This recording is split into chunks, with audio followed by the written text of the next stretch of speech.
거짓골로 기어들어와서 우리 가게 분위기 망치지 마세요. 송대철 사장의 거친 목소리가 삼계탕집 전체에 울려 퍼졌습니다. 오후 2시 한여름 무더위가 절정에 달한 서울 외곽상가 거리의 한 식당에서 벌어진 일이었죠. 에어컨이 시원하게 돌아가는 가게 안에서 삼계탕을 먹고 있던 손님들이 모두 젓가락을 멈추고 입구를 바라봤습니다. 그곳에는 78세의 정만수가 서 있었습니다. 낡아서 색이 완전히 바랜 회색 셔츠, 무릎 부분이 닳고 또 다른 면바지, 그리고 밑창이 거의 떨어져 가는 흰색 운동화를 신고 있었죠. 어깨에 메고 있는 검은색 가방 역시 가죽이 군데군데 벗겨져 언제 샀는지 짐작조차 할 수 없을 만큼 오래된 것이었습니다. 하지만 정만수의 눈빛만큼은 맑고 또렷했습니다. 그의 하루는 새벽 6시부터 시작되었습니다. 서울 외곽의 오래된 다가구 주택 2층에 있는 작은 원룸에서 깨어난 정만수는 가장 먼저 낡은 가스레인지에 불을 켰습니다. 다해진 고무장갑을 끼고 쌀을 씻으며 오늘도 하루를 시작했죠. 30년 넘게 사용한 낡은 밥솥에서 나는 소리를 들으며 간단한 아침 식사를 준비하는 모습은 평범한 독거노인과 다를 바 없었습니다. 창문 너머로 보이는 풍경도 서민들이 사는 동네 그 자체였죠. 좁은 골목길, 빨래가 걸린 베란다들, 그리고 아침부터 분주히 움직이는 사람들의 모습이 정만수의 일상이었습니다. 아침을 먹고 난 후 정만수는 늘 하던 대로 동네 한 바퀴를 돌았습니다. 운동이라고 할 것도 없는 가벼운 산책이었지만 그에게는 소중한 일과 중 하나였죠. 마트에 들러 하루치장을 보고 약국에서 혈압약을 사고 때로는 은행에 들러 간단한 업무를 처리하기도 했습니다.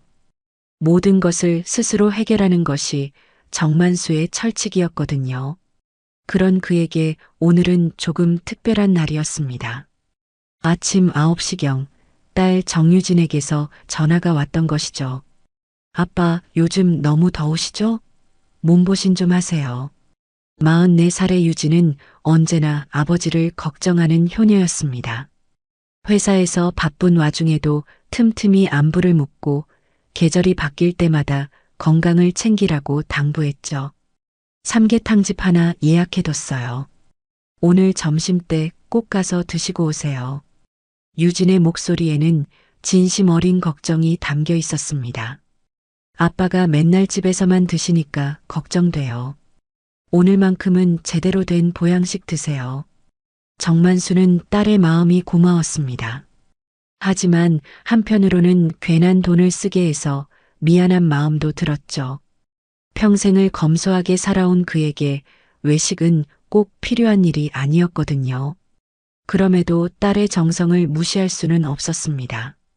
점심시간이 다가오자 정만수는 평소보다 조금 더 신경 써서 옷을 갈아입었습니다.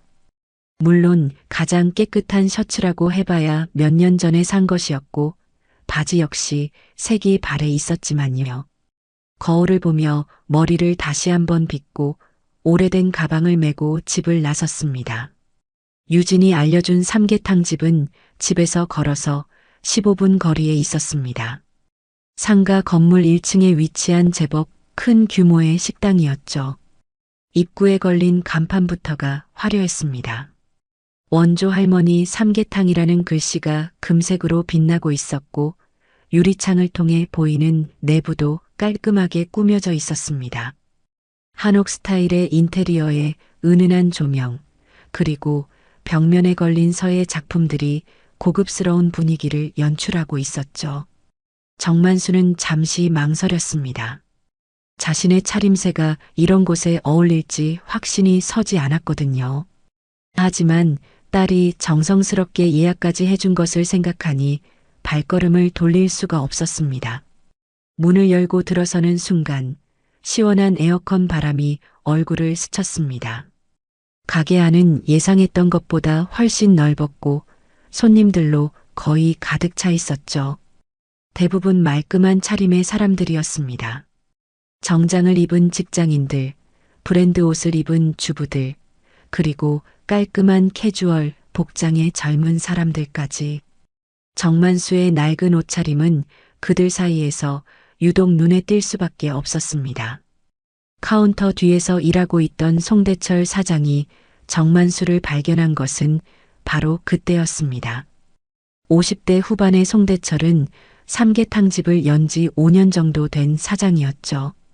처음에는 작은 가게로 시작했지만 입소문이 나면서 점점 장사가 잘 되기 시작했습니다. 그러면서 자연스럽게 손님을 가려받기 시작했던 것이죠. 특히 외관상 품격이 떨어져 보이는 손님들에게는 노골적으로 불쾌한 기색을 드러내곤 했습니다. 송대철의 시선이 정만수의 발끝부터 머리끝까지 훑쳤습니다. 낡은 운동화, 바램 바지, 해진 셔츠, 그리고 오래된 가방까지. 그의 얼굴에는 점점 불쾌한 표정이 떠올랐죠. 다른 손님들도 정만수를 힐끔힐끔 쳐다보기 시작했습니다. 어떤 이들은 동정 어린 눈빛을 보냈지만 또 다른 이들은 노골적으로 얼굴을 찌푸렸죠. 분위기가 어색해지는 것을 느낀 정만수는 조용히 카운터 쪽으로 걸어갔습니다. 안녕하세요. 딸이 예약을 해줘서 왔습니다. 정만수의 목소리는 조용하면서도 정중했습니다. 하지만 송대철의 반응은 싸늘했죠. 예약이요? 누구 이름으로 하셨다고요? 정유진입니다. 2시에 예약했다고 하더군요. 송대철은 예약 명단을 대충 훑어보더니 짜증스러운 표정을 지었습니다. 아, 여기 있네요. 그런데 그가 정만수를 다시 한번 위아래로 훑어봤습니다. 저기요, 여기. 노숙자 쉼터 아니에요. 첫 번째 모욕이었습니다. 정만수는 송대철의 말에 잠시 당황했지만 침착하게 대답했습니다. 죄송합니다만 딸이 정성스럽게 예약을 해줘서 온 것입니다. 조용히 식사만 하고 가겠습니다. 하지만 송대철 사장의 얼굴은 점점 더 일그러졌습니다. 주변 손님들이 웅성거리기 시작하는 소리가 들렸고 이는 그의 자존심을 건드렸던 것이죠. 아니, 정말 몰라서 그러시는 건가요? 송대철의 목소리가 점점 커지기 시작했습니다. 여기가 무슨 무료급식소인 줄 아세요? 우리 가게 분위기 좀 보세요. 카운터 옆에서 서빙을 하고 있던 아르바이트생 한수진이 불안한 표정으로 이쪽을 바라봤습니다. 28살의 한수진은 이 가게에서 일한 지 6개월 정도 되었는데 사장의 이런 모습을 본 것은 처음이 아니었죠. 송대철은 평소에도 외모나 복장으로 사람을 판단하는 경향이 강했습니다. 고급 브랜드 옷을 입고 온 손님들에게는 극진히 대접했지만 소박한 차림의 손님들에게는 노골적으로 차가운 태도를 보였거든요. 하지만 오늘만큼 심한 적은 없었습니다. 사장님, 한수진이 조심스럽게 말을 걸어보려 했지만 송대철은 그녀를 차갑게 쳐다보며 입을 다물라는 신호를 보냈습니다. 정만수는 주변 사람들의 시선을 의식하며 더욱 조용한 목소리로 말했습니다. 정말 조용히 앉아서 식사만 하고 가겠습니다. 다른 손님들께 피해를 드리지 않겠습니다. 그의 말투에는 평생을 살아오며 체득한 겸손함이 배어 있었습니다. 남에게 폐를 끼치지 않으려는 마음, 조용히 자신의 몫만 하려는 자세가 고스란히 드러났죠. 하지만 송대철에게는 그런 겸손함조차 약점으로 보였습니다. 아니, 이 양반이 정말 상황 파악을 못하시는군요. 송대철의 목소리가 더욱 날카로워졌습니다. 이제 가게 안의 모든 손님들이 이쪽을 바라보고 있었죠. 어떤 테이블에서는 삼계탕을 먹던 숟가락을 멈추고 상황을 지켜보고 있었고 또 다른 테이블에서는 수군거리는 소리가 들려왔습니다. 저 할아버지 참 안 됐다. 사장이 좀 심하긴 하네. 그래도 복장이 좀. 다양한 의견들이 오갔지만 아무도 직접 나서지는 않았습니다. 송대철은 그런 분위기를 의식하며 더욱 목소리를 높였습니다. 우리 가게 좀 보세요. 얼마나 깔끔하고 고급스러운데요. 실제로 가게 내부는 제법 신경 써서 꾸며놓았습니다. 한옥 스타일의 목재 인테리어, 은은한 간접 조명, 벽면에 걸린 서예 작품들과 전통 장식품들이 고급스러운 분위기를 연출하고 있었죠. 테이블과 의자도 모두 깔끔한 원목으로 통일되어 있었고 바닥도 윤이 날 정도로 깨끗했습니다. 이런 분위기에서 식사하시는 분들이 얼마나 기분 나빠하시겠어요. 송대철이 손님들을 둘러보며 동조를 구하는 듯한 시선을 보냈습니다. 몇몇 손님들은 고개를 끄덕이기도 했지만 대부분은 불편한 표정으로 고개를 돌렸죠. 정만수는 자신 때문에 다른 사람들이 불편해하는 것 같아 더욱 미안한 마음이 들었습니다. 평생을 그렇게 살아왔거든요. 누구에게든 피해를 주지 않으려고 자신의 존재감을 최대한 줄이려고 노력하며 살아온 사람이었습니다. 그렇다면 포장으로 주문할 수 있을까요? 정만수가 한 발 양보하며 말했습니다. 딸이 정성스럽게 예약까지 해준 것인데 그냥 돌아가기는. 하지만 송대철의 대답은 더욱 냉정했습니다. 포장도 안 됩니다. 우리는 매장에서 드시는 분들만 받아요. 이는 명백한 거짓말이었습니다. 가게 한쪽에는 포장 주문을 기다리는 사람들이 서 있었고 카운터에는 포장용 용기들이 쌓여 있었거든요. 한수진이 양심상 견디기 어려워하는 표정을 지었지만 사장의 눈치를 보며 아무 말도 할 수 없었습니다. 정만수는 깊은 한숨을 내쉬었습니다. 딸 유진의 마음을 생각하니 발걸음을 돌리기가 쉽지 않았지만 이 이상 버티기도 어려웠죠. 알겠습니다. 다른 곳을 찾아가겠습니다. 정만수가 고개를 숙이며 돌아서려는 순간이었습니다. 송대철이 마지막 일격을 가했습니다. 그런데 말이에요. 그의 목소리가 가게 전체에 울려 퍼졌습니다. 정만수가 멈춰서서 뒤를 돌아봤죠. 이런 꼴로 우리 가게에 들어오려고 하시는 거예요? 송대철의 얼굴에는 노골적인 혐오감이 드러나 있었습니다. 거지들 밥 줄 때 아니라고요. 그 순간 가게 안이 완전히 조용해졌습니다. 젓가락 소리, 그릇 부딪히는 소리, 심지어 에어컨 소리까지도 멈춘 것 같았죠. 모든 손님들이 숨을 죽이고 이 상황을 지켜봤습니다. 정만수의 얼굴에 잠깐 충격적인 표정이 스쳤지만 곧 평소의 담담한 모습으로 돌아왔습니다. 78년을 살아오며 이런 모욕을 당한 것이 한두 번이 아니었거든요. 하지만 오늘은 조금 달랐습니다. 딸이 정성스럽게 준비해준 일이었고 그 마음을 생각하니 가슴 한구석이 아팠던 것이죠. 송대철은 여기서 멈추지 않았습니다. 정만수가 아무 반응을 보이지 않자 오히려 더욱 흥분했죠. 아니, 대답은 안 하시고 뭐 하시는 거예요? 그러더니 갑자기 정만수의 팔을 거칠게 붙잡았습니다. 나가라고 하잖아요. 물리적 접촉까지 일어난 순간 가게 안은 더욱 충격에 빠졌습니다. 한수진이 사장님 하고 외쳤지만 송대철은 이미 이성을 잃은 상태였죠. 정만수를 입구 쪽으로 거칠게 밀어내기 시작했습니다. 여긴 당신 같은 사람이 올 곳이 아니라고요. 정만수는 비틀거리며 가게 밖으로 밀려났습니다. 78세의 노인에게는 너무나 가혹한 순간이었죠. 하지만 그는 화를 내거나 항의하지 않았습니다. 그저 옷깃을 다시 정리하고 어깨에서 흘러내린 가방끈을 다시 메었을 뿐이었죠. 가게 안에서는 손님들 사이에서 웅성거리는 소리가 들려왔습니다. 너무 심하다. 아무리 그래도 저건 아니지. 하지만 여전히 아무도 나서지는 않았습니다. 정만수는 마지막으로 가게를 한번 돌아보았습니다. 유리창 너머로 보이는 송대철의 얼굴에는 승리한 듯한 표정이 떠올라 있었죠. 그리고 정만수는 조용히 그 자리를 떠났습니다. 발걸음이 무거웠지만 그의 눈빛에는 여전히 흔들림이 없었습니다. 정만수가 가게를 떠난 후에도 삼계탕 집안의 분위기는 쉽게 가라앉지 않았습니다. 손님들은 여전히 수군거렸고 몇몇은 불편한 기색을 감추지 못했죠. 송대철은 그런 분위기를 무마하려고 애썼습니다. 죄송합니다, 손님들.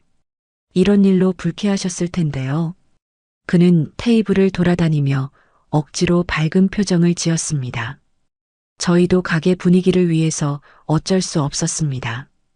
이해해 주시길 바랍니다.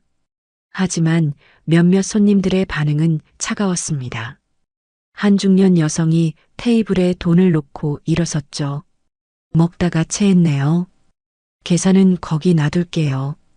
그녀의 남편도 따라 일어서며 작은 목소리로 중얼거렸습니다.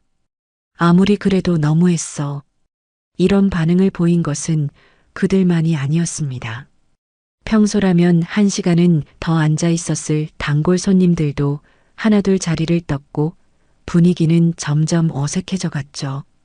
송대철의 얼굴에도 당황스러운 기색이 스쳤지만 그는 여전히 자신의 행동이 옳았다고 생각했습니다. 가게 품격을 위해서는 어쩔 수 없는 일이었어. 그는 속으로 중얼거리며 자신을 합리화했죠.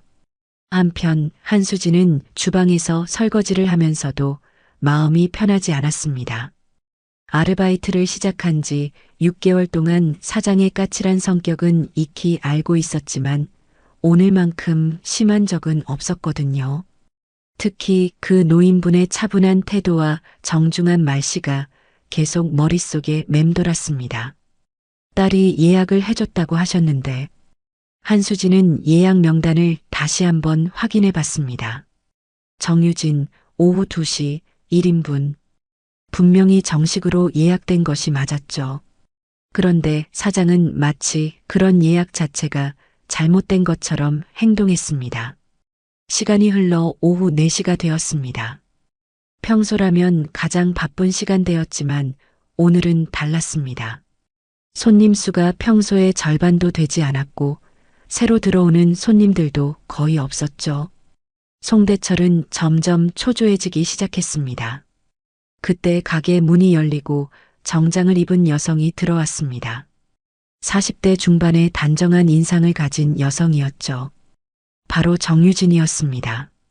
안녕하세요. 혹시 오늘 2시에 예약한 정유진인데요. 유진의 목소리는 차분했지만 어딘지 모르게 긴장된 기색이 있었습니다. 사실 그녀는 회사에서 아버지에게 전화를 걸어봤지만 받지 않아서 직접 찾아온 것이었거든요. 송대철의 얼굴이 순간 굳었습니다. 예약자 본인이 나타난 것이죠. 아, 예약 말씀이시군요. 그는 어색한 미소를 지으며 대답했습니다. 그런데 오늘 2시에 누군가 오셨다가 그냥 가셨는데요. 유진의 표정이 급격히 변했습니다. 누군가요? 혹시 나이 드신 남성분이셨나요? 아, 네. 그런데 복장이. 송대철이 말을 흐리자 유진의 목소리가 날카로워졌습니다. 그분이 제 아버지세요. 도대체 무슨 일이 있었던 건가요? 가게 안이 다시 한번 조용해졌습니다. 몇몇 남아있던 손님들이 이쪽을 주목하기 시작했죠. 송대철은 당황하며 변명을 늘어놓기 시작했습니다. 아, 따님이셨군요. 그런데 정말 죄송하지만 그분의 복장이 도저히 식당에 어울리지 않아서. 복장이요? 유진의 목소리에는 믿을 수 없다는 감정이 담겨 있었습니다. 삼계탕 집에 무슨 복장이요? 무슨 고급 레스토랑이라도 되나요? 저희도 어쩔 수 없었습니다. 다른 손님들이 불쾌할 수 있기 때문에. 송대철이 계속 변명하려는 순간 한수진이 더 이상 참을 수 없었습니다. 사장님이 거지라고 하시면서 밖으로 밀어내셨어요. 한수진의 말에 유진의 얼굴이 창백해졌습니다. 뭐라고요? 죄송해요. 제가 말렸어야 했는데. 정말 죄송합니다. 한수진은 진심으로 사과했습니다. 그동안 양심에 걸렸던 일이 터져 나온 것이죠. 유진은 몇 초간 아무 말도 하지 못했습니다. 78세의 아버지가 거지 취급을 받으며 모욕당했다는 사실이 믿어지지 않았거든요. 평생을 성실하게 살아오신 아버지가 딸이 정성스럽게 예약해드린 식당에서 그런 일을 당했다는 것이 너무나 충격적이었습니다. 도대체 유진의 목소리가 떨리기 시작했습니다. 도대체 무슨 권리로 그런 일을 하신 거예요? 송대철은 점점 더 당황했습니다. 예약자의 딸이 나타날 것이라고는 생각하지 못했거든요. 저희도 가게 분위기 때문에. 가게 분위기요? 유진의 목소리가 더욱 날카로워졌습니다. 나이 드신 분을 거지라고 부르며 밖으로 밀어내는 게 가게 분위기를 위한 일이라고요? 가게 안에 남아있던 손님들도 상황을 지켜보며 술렁거리기 시작했습니다. 어떤 이는 고개를 끄덕이며 유진의 편을 들었고 또 어떤 이는 불편한 표정으로 자리를 뜨기 시작했죠. 송대철은 상황을 수습하려고 애썼습니다. 정말 죄송합니다. 저희가 실수했습니다. 다시 모셔다 드릴까요? 하지만 유진의 대답은 단호했습니다. 필요 없습니다. 그녀는 가방에서 명함을 꺼내 카운터 위에 던지듯 놓았습니다. 제가 누구인지 기억해 두세요. 그리고 오늘 있었던 일 절대 잊지 않을 겁니다. 유진은 더 이상 말하지 않고 가게를 나섰습니다. 그녀의 뒷모습에서는 분노와 함께 깊은 상처가 느껴졌죠. 송대철은 그제서야 카운터 위의 명함을 집어들었습니다. 정유진, 대한건설 부장. 그는 명함을 보며 씁쓸한 표정을 지었지만 여전히 자신의 행동이 크게 잘못되었다고는 생각하지 않았습니다. 다만 예약자의 딸이 나타난 것이 예상치 못한 변수였을 뿐이라고 생각했죠. 하지만 이것은 시작에 불과했습니다. 며칠 후 진짜 충격적인 일이 기다리고 있었거든요. 그로부터 3일이 지난 목요일 오전 10시였습니다. 송대철이 평소처럼 가게 문을 열고 하루 장사를 준비하고 있을 때 등기우편 배달원이 찾아왔습니다. 삼계탕집 송대철 사장님 맞으시죠? 네, 맞습니다. 송대철은 별 생각 없이 서명을 하고 두툼한 봉투를 받았습니다. 발신인을 확인해 보니 상가관리팀이라고 적혀 있었죠. 뭐지? 관리비 고지서인가? 그는 봉투를 뜯어보았습니다. 하지만 그 안에 들어있던 것은 예상과 전혀 달랐습니다. 임대차 계약 해지 사전 통지서. 서류를 자세히 읽어보니 더욱 당황스러웠죠. 계약 위반 사항 월세 체납 3회, 임대인에 대한 모욕행위, 영업 질서 문란.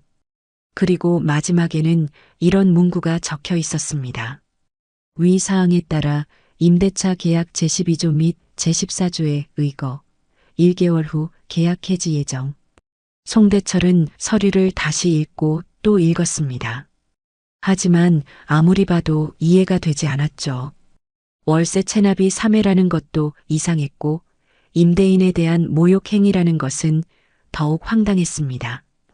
임대인이 누구인데? 나는 건물주를 본 적도 없는데? 송대철은 급히 건물관리사무소로 전화를 걸었습니다. 여보세요, 관리소죠? 저 삼계탕집 사장 송대철인데요. 갑자기 계약 해지 통지서가 왔는데 이게 무슨 일인가요?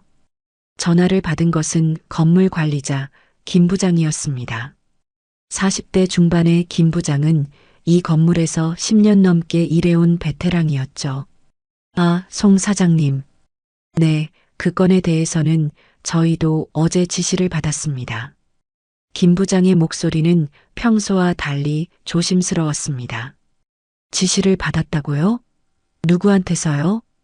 건물주 회장님께서 직접 지시하셨습니다. 송대철은 더욱 혼란스러워졌습니다. 건물주요? 그분이 누구신데요? 저는 한 번도 뵌 적이 없는데 김 부장은 잠시 망설이더니 대답했습니다. 정만수 회장님이십니다. 이 건물과 맞은편 건물들의 소유주시죠. 전화기 너머로 송대철의 숨소리가 거칠어지는 것이 들렸습니다. 정만수라고요? 혹시 나이가 70대 후반이고. 네, 맞습니다. 왜요? 송대철의 다리에 힘이 빠졌습니다. 며칠 전 자신이 거지라고 부르며 밀어낸 그 노인이 바로 건물주였던 것이죠. 그런데 그분이 정말 건물주가 맞나요? 김 부장은 송대철의 황당해하는 목소리를 듣고 의아해했습니다. 당연히 맞죠. 20년 넘게 이 일대 부동산을 관리해 오신 분이세요. 왜 그런 질문을 하시는 거죠? 송대철은 대답할 수가 없었습니다. 자신이 얼마나 큰 실수를 했는지 깨닫기 시작했거든요. 그러면 월세 체납이 3회라는 것은 무슨 말인가요? 저는 매월 정확히 냈는데요. 김 부장이 장부를 확인해 보더니 대답했습니다.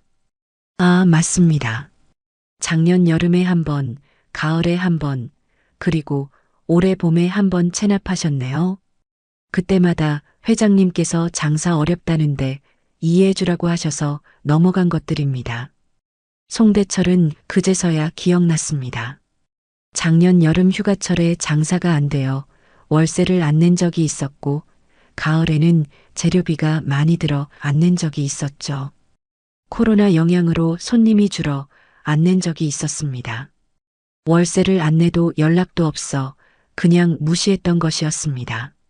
알고 보면 월세 납부 우편도 받았지만 대수롭지 않게 넘겼었던 것이죠. 관리소에서 건물주께서 너그러운 분이다 라고 했었는데 그 건물주가 바로 정만수였던 것입니다.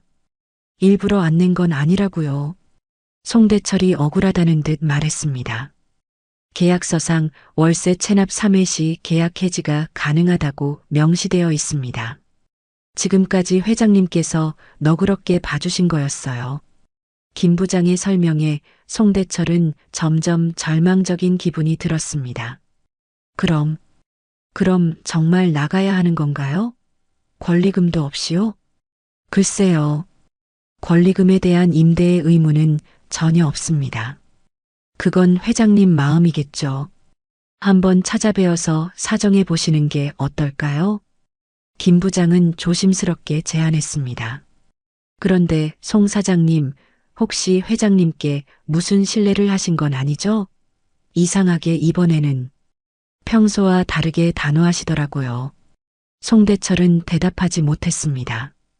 자신이 한 일을 어떻게 설명할 수 있겠습니까? 건물주를 거지라고 부르며 가게에서 밀어냈다고 말할 수는 없었죠. 전화를 끊은 후 송대철은 카운터에 주저앉았습니다. 머릿속이 하얗게 변했습니다. 이 가게는 그의 전 재산이나 다름없었거든요. 5년 전 평생 모은 돈을 털어 권리금을 주고 들어온 곳이었고 그동안 꾸준히 장사를 해서 겨우 자리를 잡은 상황이었습니다. 만약 이곳에서 쫓겨난다면 다시 시작할 곳도 마땅치 않았죠. 어떻게 이런 일이. 송대철은 머리를 감싸쥐었습니다. 며칠 전 자신의 행동이 얼마나 어리석었는지 이제야 깨닫게 되었거든요. 평소 같았다면 외모로 사람을 판단하는 자신의 습관이 문제라고 반성했을 것입니다. 하지만 송대철의 생각은 달랐습니다. 왜 그 양반이 그런 꼴로 다녔을까? 건물 주면 좀 차려입고 다니지. 여전히 자신의 잘못보다는 정만수의 외모를 탓하고 있었던 것이죠. 그때 가게 문이 열리고 한수진이 들어왔습니다. 사장님, 무슨 일 있으세요? 얼굴이 안 좋아 보이는데. 송대철은 한수진을 보자 더욱 화가 났습니다. 며칠 전 유진 앞에서 진실을 말한 것이 한수진이었거든요. 너 때문이야. 송대철이 갑자기 소리를 질렀습니다. 내가 괜한 말을 해서 이런 일이 생긴 거라고. 한수진은 무슨 일인지 몰라 당황했습니다. 사장님, 무슨 말씀이세요? 그날 그 할아버지 우리 건물주였어. 송대철의 말에 한수진의 얼굴이 창백해졌습니다. 네, 건물주라고. 정만수 회장이라는 사람이 바로 그 할아버지였다고. 한수진은 그제서야 상황을 이해했습니다. 자신들이 얼마나 큰 실수를 했는지 깨달은 것이죠. 그래서 어떻게 되는 건가요? 계약 해지 통보가 왔어. 한 달 후에 나가라고. 송대철의 목소리는 절망으로 가득했습니다. 한수진도 충격을 받았지만 한편으로는 당연한 결과라는 생각이 들었습니다. 그날의 일은 정말 너무했거든요. 아무리 생각해봐도 변명의 여지가 없었습니다. 사장님, 가서 사과드리시는 게 어떨까요? 한수진이 조심스럽게 제안했습니다. 진심으로 잘못했다고 말씀드리면. 그래, 그래야겠어. 송대철은 지푸라기라도 잡는 심정으로 고개를 끄덕였습니다. 하지만 그의 마음속 깊은 곳에는 여전히 억울함이 남아 있었죠. 아무리 건물주라고 해도 그런 꼴로 다니면서 사람을 당황하게 만들 필요가 있나? 송대철은 아직도 진정한 반성을 하지 못하고 있었습니다. 송대철은 하루 종일 고민한 끝에 정만수를 찾아가기로 결심했습니다. 관리소 김 부장에게 연락처를 물어봤지만 개인정보라며 알려줄 수 없다는 대답만 돌아왔죠. 그럼 주소라도 알려주세요. 직접 찾아가서 사과드리고 싶습니다. 김 부장도 난처해했지만 송대철의 절박한 상황을 이해하고 있었습니다. 글쎄요. 정확한 주소는 알려드릴 수 없고 그냥 이 근처에 살고 계신다는 것만 말씀드릴 수 있어요. 이 근처요? 네, 걸어서 10분 거리 정도에 계세요. 가끔 산책하시는 모습을 보곤 하거든요. 송대철은 그나마 희망을 품었습니다. 10분 거리라면 충분히 찾을 수 있을 것 같았거든요. 다음 날 아침부터 송대철은 동네를 돌아다니기 시작했습니다. 가게 준비는 한수진에게 맡기고 정만수를 찾아 헤맸죠. 하지만 쉽지 않았습니다. 이 일대에는 비슷한 연령대의 노인분들이 많았고 며칠 전 한번 본 얼굴을 정확히 기억하기도 어려웠거든요. 오전 내내 돌아다녔지만 정만수를 찾을 수 없었습니다. 점심시간이 되어 가게로 돌아온 송대철은 초조함을 감출 수 없었습니다. 사장님, 못 찾으셨어요? 한수진이 걱정스럽게 물었습니다. 이 넓은 동네에서 어떻게 찾아? 전화번호라도 있으면. 그때 가게 문이 열리고 김 부장이 들어왔습니다. 송 사장님 계시네요. 김 부장의 표정이 어딘지 모르게 어두웠습니다. 무슨 일이세요? 회장님 쪽에서 연락이 왔습니다. 김 부장은 서류 봉투를 하나 꺼냈습니다. 변호사 사무소에서 보낸 건데 정식으로 법적 절차를 밟겠다고 하시네요. 송대철의 얼굴이 더욱 창백해졌습니다. 법적 절차요? 네. 계약 위반에 따른 손해배상과 강제 퇴거 절차를 진행하겠다고 합니다. 봉투 안에는 법무법인의 공식 서류가 들어 있었습니다. 발신인은 법무법인 정혜 변호사 오재훈이었죠. 이런 식으로까지 나올 필요가 있나요? 송대철은 떨리는 목소리로 말했습니다. 제가 찾아가서 사과드리면 되는 일 아닌가요? 김 부장은 고개를 저었습니다. 솔직히 말씀드리면 저도 회장님을 20년 넘게 봐왔지만 이렇게 단호하신 적은 처음이에요. 그는 의자에 앉으며 한숨을 내쉬었습니다. 송 사장님, 도대체 무슨 일이 있었던 건가요? 회장님께서 뭐라고 하셨는지 말씀해 주실 수 있나요? 송대철은 대답하기 어려웠습니다. 자신이 한 일을 솔직히 말하기에는 너무 부끄러웠거든요. 그냥 작은 오해가 있었습니다. 작은 오해라뇨? 김 부장의 표정이 의심스러워졌습니다. 회장님 성격을 제가 누구보다 잘 아는데 작은 오해로는 이렇게까지 안 하세요. 그때 한수진이 입을 열었습니다.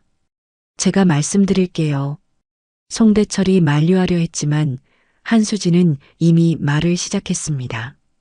회장님이 며칠 전에 저희 가게에 오셨는데 사장님이 거지라고 하시면서 밖으로 밀어내셨어요. 김 부장의 눈이 크게 떠졌습니다. 복장이 검소하시다고 해서 거지 취급하시면서 가게 분위기 망친다고 하셨거든요. 김 부장은 믿을 수 없다는 표정으로 송대철을 바라봤습니다. 설마 정말 그런 일이 있었나요? 송대철은 더 이상 숨길 수 없었습니다. 저도 건물 주신 줄 몰랐어요. 그런 차림으로 오시니까 아이고 일을 어쩌나. 김 부장이 머리를 감싸쥐었습니다. 회장님이 얼마나 검소하신 분인지 모르시나 봐요. 수백억 재산을 가지고 계시면서도 평생을 그렇게 사셨는데 수백억이라고요? 송대철의 목소리가 떨렸습니다. 당연하죠. 이 일대 건물들이 다 회장님 소유예요. 지금 가격으로 따지면 100억은 넘을 거예요. 한수진도 놀란 표정을 지었습니다. 그들이 상대한 사람이 얼마나 큰 인물인지 이제야 실감하게 된 것이죠. 그런 분을 거지라고. 김 부장이 혀를 찼습니다. 송 사장님, 이제 이해하시겠어요? 왜 회장님이 그렇게 화가 나셨는지. 송대철은 완전히 절망에 빠졌습니다. 자신이 얼마나 큰 실수를 했는지 뼈저리게 느끼게 되었거든요. 그럼 정말 방법이 없는 건가요? 글쎄요. 일단 변호사가 나서신 이상 법적으로 처리될 것 같은데. 김 부장도 답답한 표정이었습니다. 그래도 한번 직접 찾아가서 무릎 꿇고 사과드려 보세요. 회장님도 사람인데 진심이 통할지도 모르죠. 송대철은 마지막 희망을 품고 다시 정만수를 찾기로 했습니다. 주소를 정확히 알려주세요. 제발이요. 김 부장은 잠시 고민하더니 작은 쪽지에 뭔가를 적었습니다. 여기 가보세요. 하지만 제가 알려드렸다는 말은 하지 마세요. 송대철은 쪽지를 받아들고 바로 그곳으로 향했습니다. 오래된 다가구 주택이 밀집한 동네였죠. 김 부장이 알려준 주소를 찾아 2층으로 올라갔습니다. 작은 현관문 앞에서 송대철은 잠시 망설였습니다. 배를 누르기가 쉽지 않았거든요. 하지만 가게를 잃을 수는 없었습니다. 용기를 내어 배를 눌렀죠. 누구세요? 정만수의 목소리가 들려왔습니다. 송대철은 떨리는 목소리로 대답했습니다. 저는 삼계탕집 사장 송대철입니다. 죄송하지만 잠깐 뵐 수 있을까요? 잠시 침묵이 흘렀습니다. 그리고 정만수의 차분한 목소리가 들려왔죠. 무슨 일로 오셨습니까? 사과드리러 왔습니다. 며칠 전에 정말 죄송했습니다. 또다시 침묵이 흘렀습니다. 송대철은 문이 열리기를 간절히 기다렸지만 아무런 응답이 없었죠. 회장님, 제발 문 좀 열어주세요. 무릎 꿇고 사과드리겠습니다. 그제서야 문이 천천히 열렸습니다. 정만수가 나타났습니다. 집에서는 더욱 소박한 옷차림이었지만 그의 눈빛만큼은 여전히 날카로웠죠. 들어오세요. 정만수의 목소리는 감정이 담겨 있지 않았습니다. 하지만 송대철에게는 그 한마디가 희망처럼 들렸습니다. 정만수의 집은 송대철이 상상했던 것보다 훨씬 소박했습니다. 20평 남짓한 원룸의 오래된 가구들, 낡은 가전제품들로 가득했죠. 벽지는 군데군데 뜯어져 있었고 바닥의 장판도 색이 바래 있었습니다. 수백억 재산을 가진 사람의 집이라고는 도저히 믿어지지 않는 모습이었죠. 앉으세요. 정만수가 작은 식탁 앞을 가리키며 말했습니다. 송대철은 조심스럽게 의자에 앉았습니다. 정만수는 맞은편에 앉으며 차분한 목소리로 물었습니다. 무슨 말씀을 하러 오셨습니까? 송대철은 급히 자리에서 일어나 무릎을 꿇었습니다. 죄송합니다. 정말 죄송합니다. 그는 바닥에 머리를 조아리며 간절히 사과했습니다. 제가 정말 몰라뵀습니다. 회장님이신 줄 알았다면 그런 일이. 정만수는 송대철의 사과를 묵묵히 지켜봤습니다. 그의 표정에는 특별한 감정의 변화가 없었죠. 일어나세요. 아니에요. 저는 이 자리에서 용서받을 때까지 일어나지 않겠습니다. 송대철의 목소리는 절박했습니다. 가게가 제 전부입니다. 5년 동안 피땀 흘려 일궈온 곳이에요. 제발 기회를 한 번만 더 주세요. 정만수는 여전히 조용했습니다. 몇 초간의 침묵 후에 입을 열었죠. 송 사장님. 네. 말씀하세요. 그날 저를 뭐라고 하셨는지 기억하시나요? 자신이 한 말들이 하나하나 떠올랐거든요. 죄송합니다. 정말 죄송합니다. 거지라고 하셨죠. 정만수의 목소리는 여전히 담담했지만 그 안에는 깊은 상처가 담겨 있었습니다. 그리고 이런 꼴로 가게에 들어오지 말라고 하셨고 거지들 밥 줄 때가 아니라고 하셨습니다.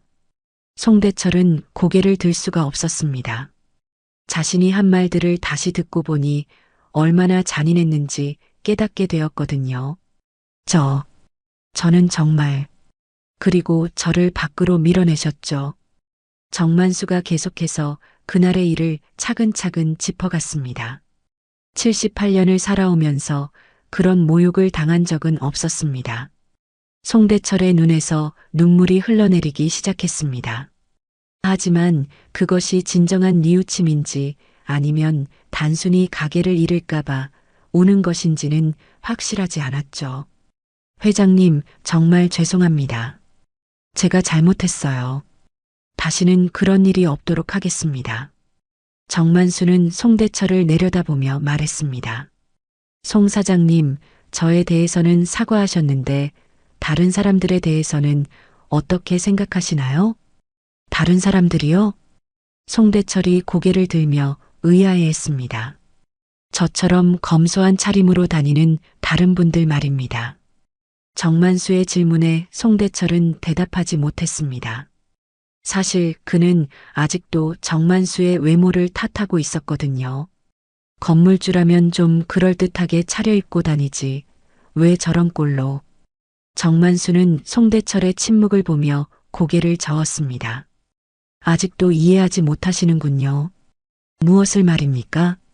사람을 겉모습으로 판단하면 안 된다는 것을 말입니다. 정만수가 천천히 일어나며 창문 쪽으로 걸어갔습니다.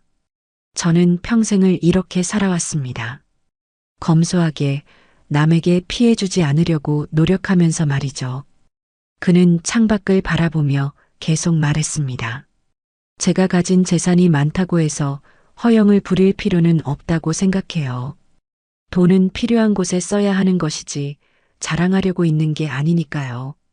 송대철은 그제서야 조금씩 이해하기 시작했습니다. 하지만 여전히 완전히 납득하지는 못했죠. 하지만 회장님, 그렇게 입고 다니시면 오해받을 수도 있지 않겠습니까?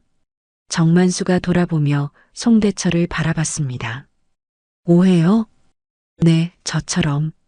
모르는 사람들이 실수할 수도. 정만수의 목소리가 조금 차가워졌습니다. 지금도 여전히 제 탓을 하고 계시는군요.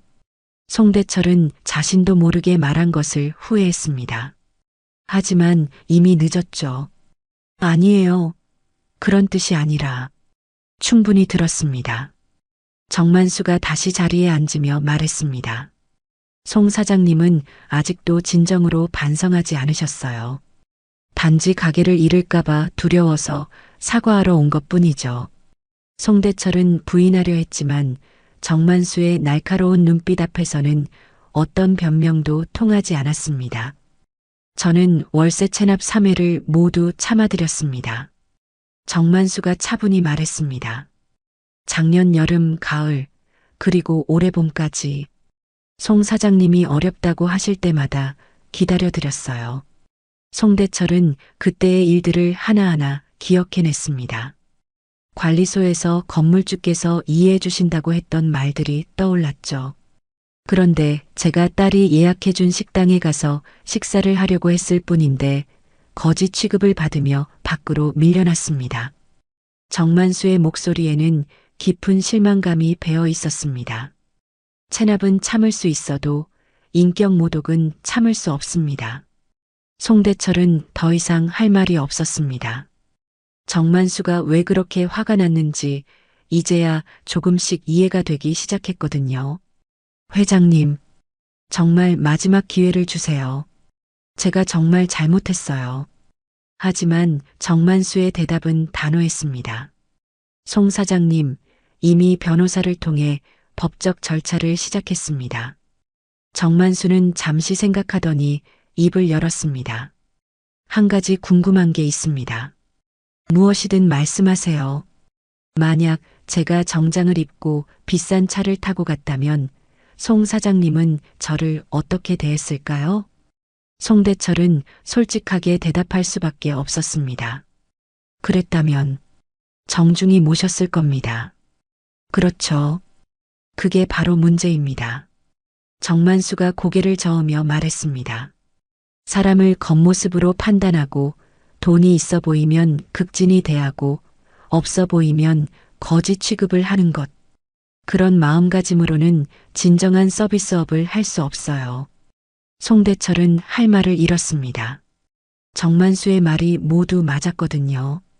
거짓 취급한 사람한테 밥 얻어먹고 싶지는 않으시겠죠? 정만수의 마지막 말에 송대철은 완전히 절망에 빠졌습니다. 이미 모든 것이 끝났다는 것을 깨달았거든요. 송대철이 정만수의 집을 나온 지 이틀 후 상황은 더욱 심각해졌습니다. 목요일 아침 가게 앞에 큰 현수막이 걸렸거든요. 임대차 종료 예정, 신규 입점 문의. 빨간 글씨로 크게 쓰인 현수막은 지나가는 사람들의 시선을 단번에 끌었습니다. 송대철은 현수막을 보자마자 관리소로 달려갔습니다. 김 부장님, 이게 무슨 일입니까? 아직 한 달이 남았는데 벌써 현수막을 걸다니요. 김 부장은 미안한 표정을 지었습니다. 송 사장님, 저희도 어쩔 수 없어요. 회장님 측 변호사에서 지시가 내려왔거든요. 변호사에서요? 네. 오재훈 변호사님이 직접 연락해서 신속한 임차인 모집을 위해 미리 현수막을 걸라고 하셨어요. 이제 정말로 되돌릴 수 없는 상황이 된 것 같았거든요. 그럼 정말 끝인가요? 글쎄요. 이렇게까지 단호하신 적은 처음이에요. 그는 고개를 저으며 계속 말했습니다. 평소에 얼마나 관대하신 분인데 송 사장님이 정말 큰 신뢰를 하신 모양이에요. 송대철은 자신이 한 일을 후회했지만 이미 돌이킬 수 없었습니다. 현수막 소식은 곧 동네에 퍼졌습니다. 평소 삼계탕집을 이용하던 단골 손님들도 하나둘 소문을 듣게 되었죠. 아, 저기 삼계탕집 문 닫는데? 응, 건물주랑 싸웠다던데. 무슨 일로? 글쎄, 자세한 건 모르겠지만 꽤 심각한 모양이야. 소문은 꼬리에 꼬리를 물고 퍼져나갔습니다. 그런데 며칠 전 식당에서 있었던 일을 목격한 손님들이 하나둘 진실을 이야기하기 시작했습니다. 아, 나 그날 봤어. 나이 드신 분을 거지라고 하면서 내쫓던데. 정말? 그게 건물 주셨다는 거야? 그런가 봐. 송 사장이 완전히 사람 잘못 봤네. 동네 상인들 사이에서도 이야기가 돌기 시작했습니다. 정만수 회장님을 거지라고 했다고? 말도 안 돼. 그분이 얼마나 좋은 분인데. 그러게. 우리가 월세 늦을 때마다 이해해 주시던 분이잖아.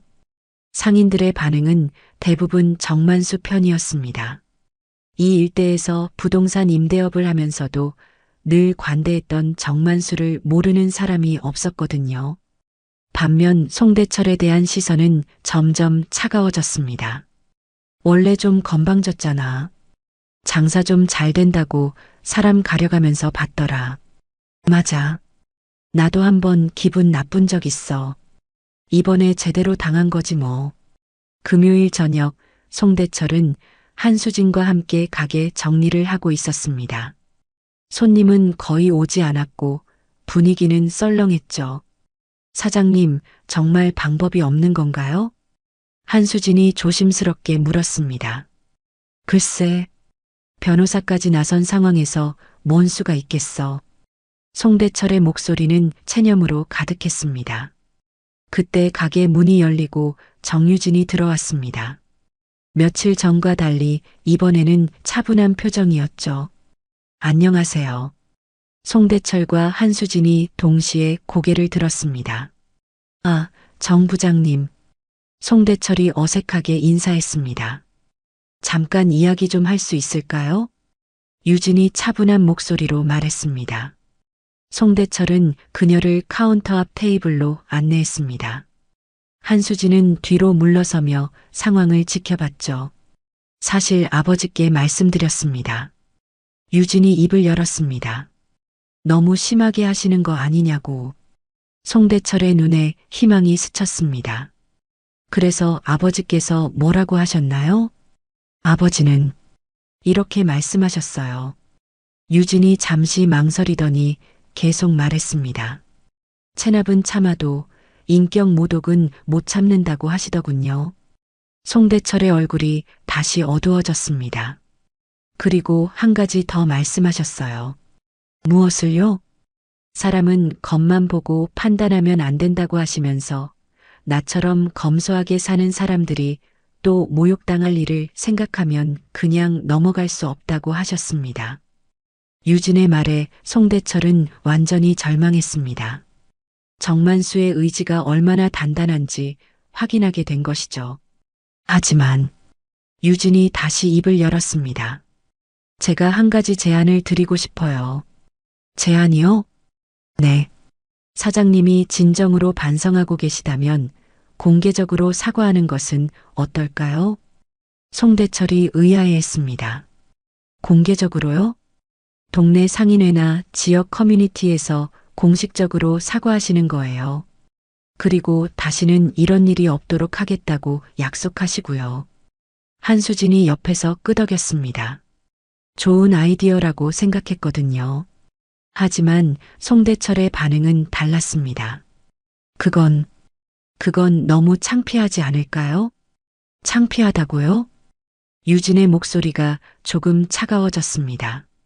78세 노인분을 거지라고 부르며 밖으로 밀어낸 것은 창피하지 않고 그것을 사과하는 것은 창피하다는 말씀이세요?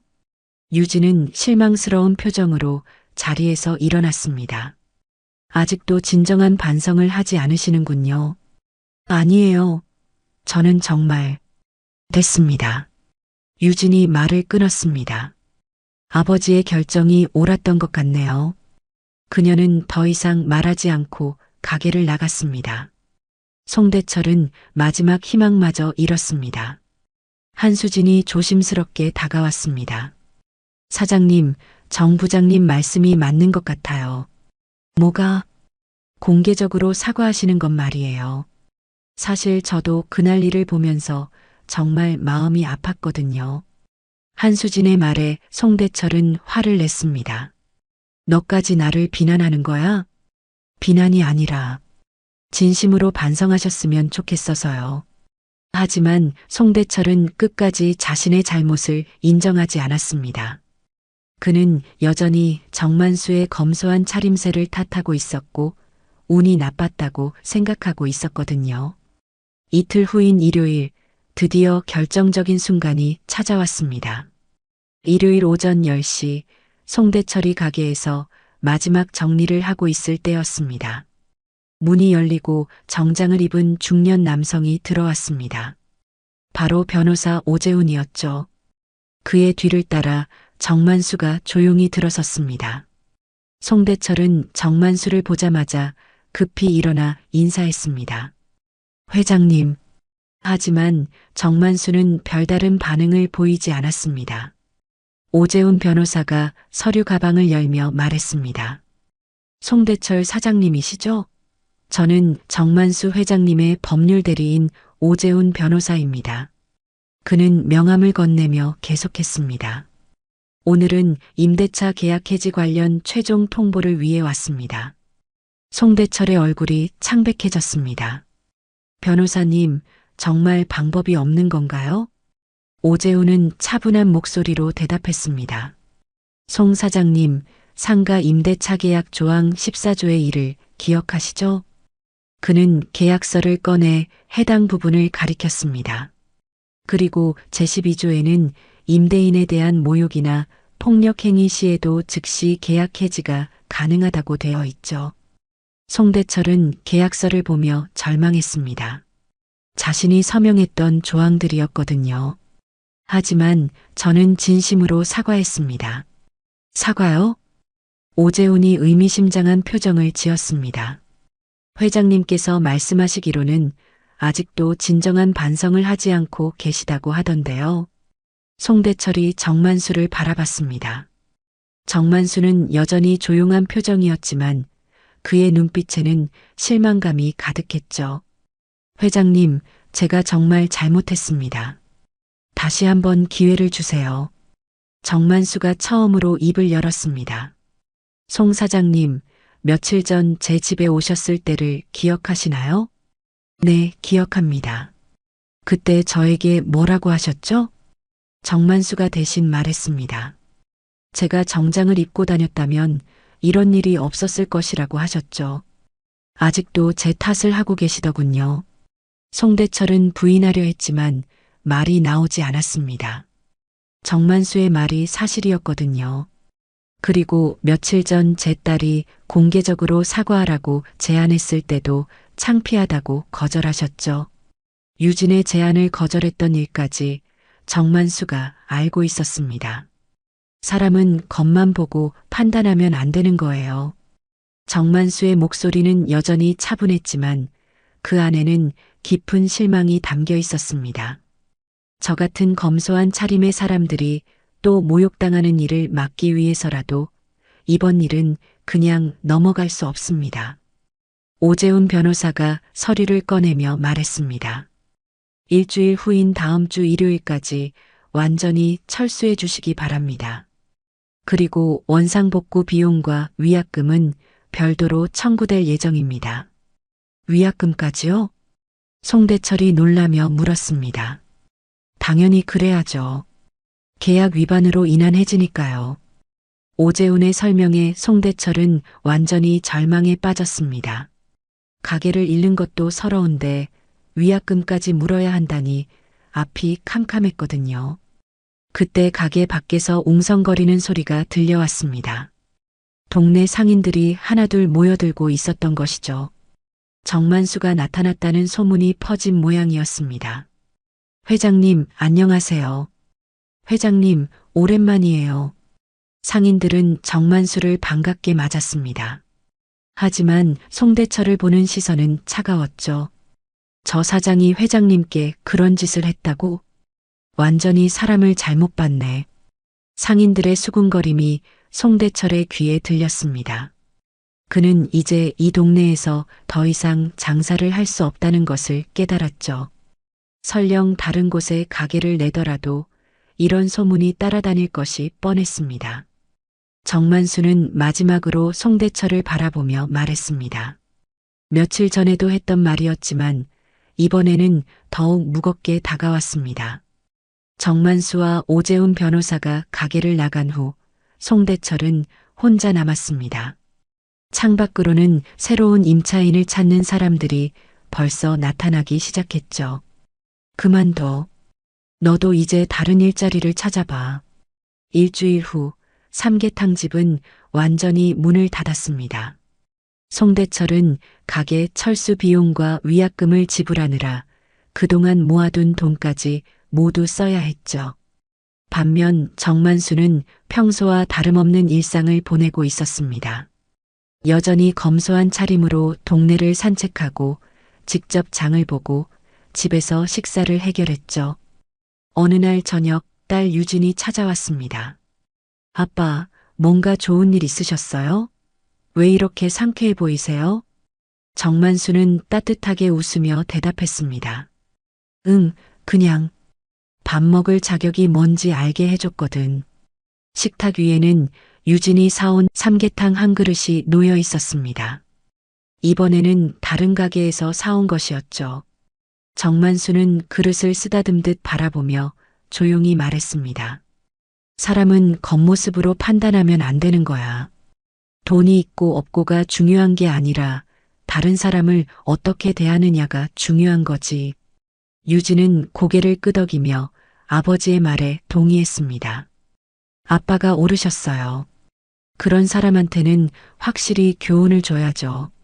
정만수는 삼계탕을 한 숟가락 떠서 맛을 보았습니다. 그의 얼굴에는 만족스러운 미소가 떠올랐죠. 진정한 존중을 받으며 먹는 음식의 맛은 달랐습니다. 창밖으로는 저녁 노을이 아름답게 물들어가고 있었고 정만수의 하루도 평화롭게 저물어가고 있었습니다. 몇 달 후 그 자리에는 새로운 식당이 들어섰습니다. 새로운 사장은 누구든지 정중하게 대하는 것으로 유명했고 정만수도 가끔 그곳을 찾곤 했죠. 검소한 차림 그대로 말입니다.